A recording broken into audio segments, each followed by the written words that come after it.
I'm Thierry Roturo, the chef in a hat, owner of Luc and Lulé in Seattle, Washington. Also the co-host of Seattle Kitchen Show every weekend on Farro 97.3 FM with my beautiful friend and co-host Tom Douglas. So if you want to listen to us, tune in, or you can also go check us out at Seattle Kitchen on Facebook. All right, today we're gonna cook some wild Alaskan pollock. What do I have in the recipe for you today? Well, I went on the internet and went to this site called Wild Alaskan Company, and I got this product that's a frozen pre-cut, basically pieces of wild Alaskan pollock. So I call them Alaskan pollock bits. And this is what we're gonna cook with today. I thawed them in the refrigerator overnight, gently, and these pieces are right here. I'm gonna rub them with some dukkha. And dukkha is a Egyptian blend of nuts and spices, cumin, coriander, and other spices. A great place to get it, Villa Gerada, which is a great website and a great place to go get your spices.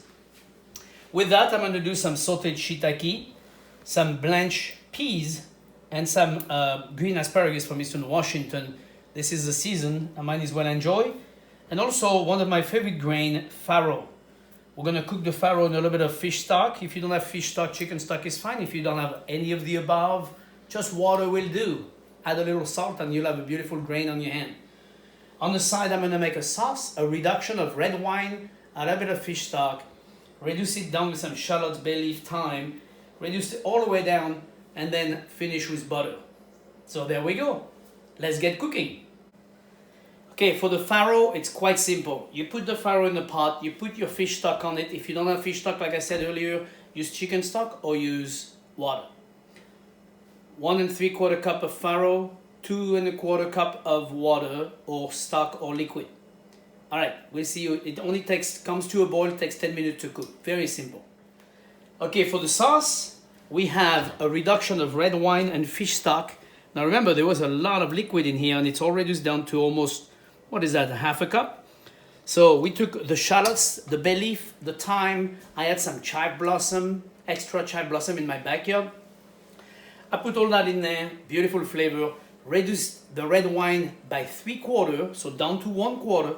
Then add the fish stock, reduce that down, and this is what we end up with liquid-wise. So we're gonna take this, we're gonna monte some butter into it. Monte some butter means I'm gonna put some little cubes of butter in there and whisk it. We're gonna strain the whole thing and we'll have this smooth, silky sauce to go around the farro. So as I was saying, I just made a little boo-boo when I told you this, which means you have to strain it before you incorporate your butter into this. So you wanna put all these ingredients in here and press on it, get as much juice as possible. This will be your sauce. We bring this to a boil and then simmer down and incorporate all that butter.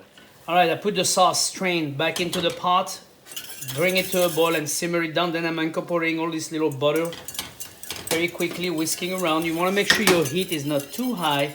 So we're going to turn the heat down. And basically what you're doing is incorporating that butter and you end up with this beautiful, silky, rich red wine sauce. Just like this. One more nugget of butter because we can. And here we go. We just incorporate all that. Little seasoning of salt and pepper. Adjust the flavor. And that's it. You're good to go. All right, for the shiitakes, we're going to toss a little bit of olive oil. And we're going to use some of that dukkha spice. I'm going to put on the pollock later. I'm going to put a little bit on the mushroom first. And we're going to toss those just like this. Very simply down, and then we're gonna put them in a very hot cast iron pan that's been on the fire for quite some time. Got my wife really worried. And action, Jackson. All right, we're gonna put this in the pan just like this and cook those shiitakes really hot like this. And when you do mushroom, remember, just the floor of the pan. You don't want to crowd your mushroom because otherwise they won't have that nice crispiness you're looking for. You're trying to make sure you don't lose the heat. If you put a big giant amount of mushroom in a pan, the bottom cooks, but the top steams. So now you're losing all your juice and everything is falling off the mushroom. That's how you make a mushroom soup. All right, those shiitakes haven't moved in about a minute now, so I'm going to toss them around. And you see the beautiful color I got from them. The caramelization on those mushrooms is fantastic. Toss them a little bit. Try to get them even more brown. Now in a dukkha, you have, as you can see here, there's a little bit of sesame seed, hazelnuts, and spices, as I was saying earlier. Now remember, there's also a little bit of salt. I just added a bit of salt to my mushroom because mushrooms are pretty bland salt-wise, so I added that to it. But other than that, this is basically a nice little stew of sauteed shiitake mushroom with olive oil and that dukkha, and it should be a very flavorful addition to our farro, which is now, by the way, almost ready. It's been 8 minutes, usually 10 minutes, and it's ready. Perfect amount of liquid to grain, and we're going to combine this whole thing together with the blanched peas, asparagus. We'll have a wonderful little stew, and then we put our little bits around it. Okay, we're going to take our pollock bits, and we're going to mix them with a little bit of olive oil and some of that beautiful dukkha, and I'm going to toss them in. Be generous with the spices. It won't hurt you. And then I'm going to toss this into the pan.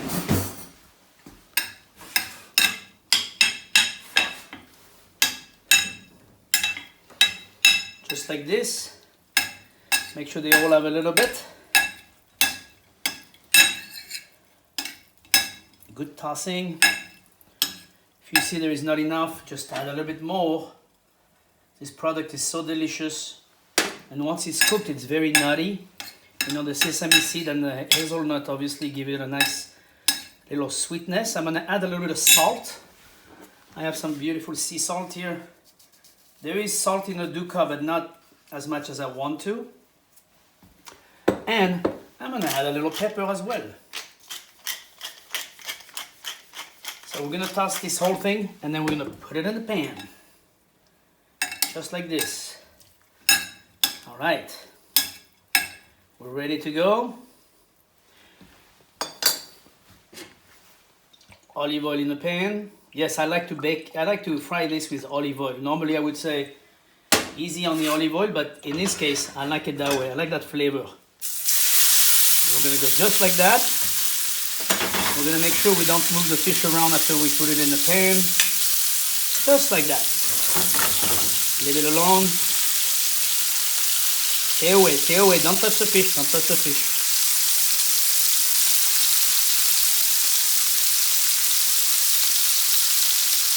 All right, it's been about 30 seconds. We're gonna toss them around a little bit.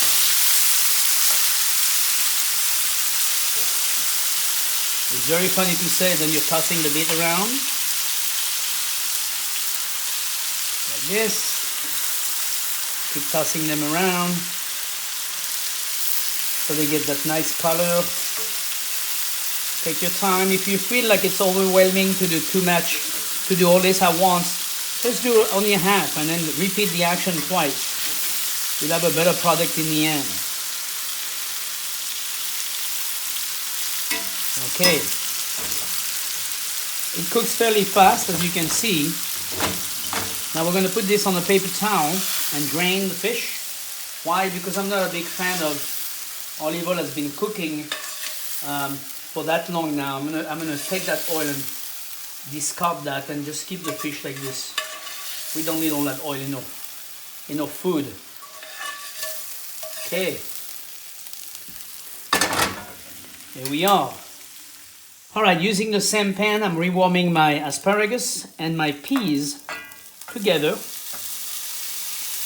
like this, and of course some of my shiitakes.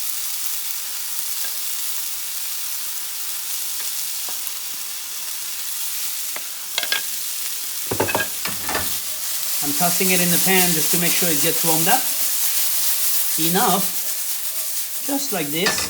I kept a little bit of that olive oil, remember, that I was discarding earlier, so there's enough fat in there to be moist. Alright, I'm warming up my asparagus, my peas, and my shiitake. So I'm gonna remove the asparagus first out of the pan, just like this, and then they're warm again. And I'm gonna toss the farro in here.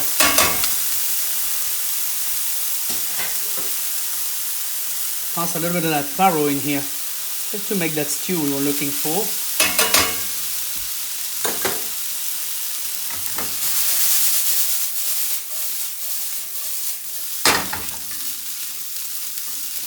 We get the shiitakes, we get the peas, and we have the asparagus on the side. So one thing you always do as a chef is you verify the seasoning.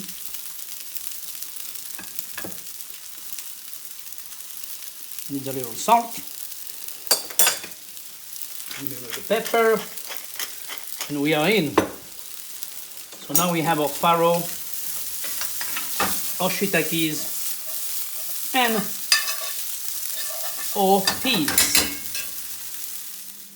Alright, for our final product presentation, we have a little reminder here. We have our farro stew with shiitake that have been sauteed, the blanched asparagus and blanched peas, the stem of the asparagus. I kept the head for putting on the top to be a little show.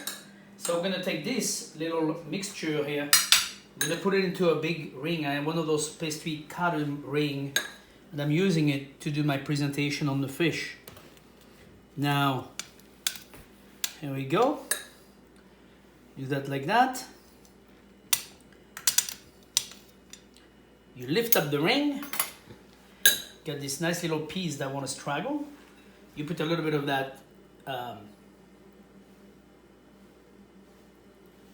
like this. Quite simple. And then you take your fish, your Wild Alaskan Pollock, right on top like this, those little bits. Put them right here. I have this to show you a different type of mold in case you are interested in doing square, not round. And then from here, that red wine sauce that we have, it's gonna drizzle right around it like this. And because I have all this beautiful chive blossom in my backyard, this is what I do at the end. Now you make that for dinner, and I bet you nobody's gonna leave. Everybody's gonna wanna stay. And because you have a nice red wine sauce, this is actually a fish that could go with a nice light Pinot Noir or a nice like Gamay. Here we go. Wild Alaskan Pollock with a farro stew made out of shiitakes, peas, green asparagus, and a wonderful little red wine sauce. Bon appetit!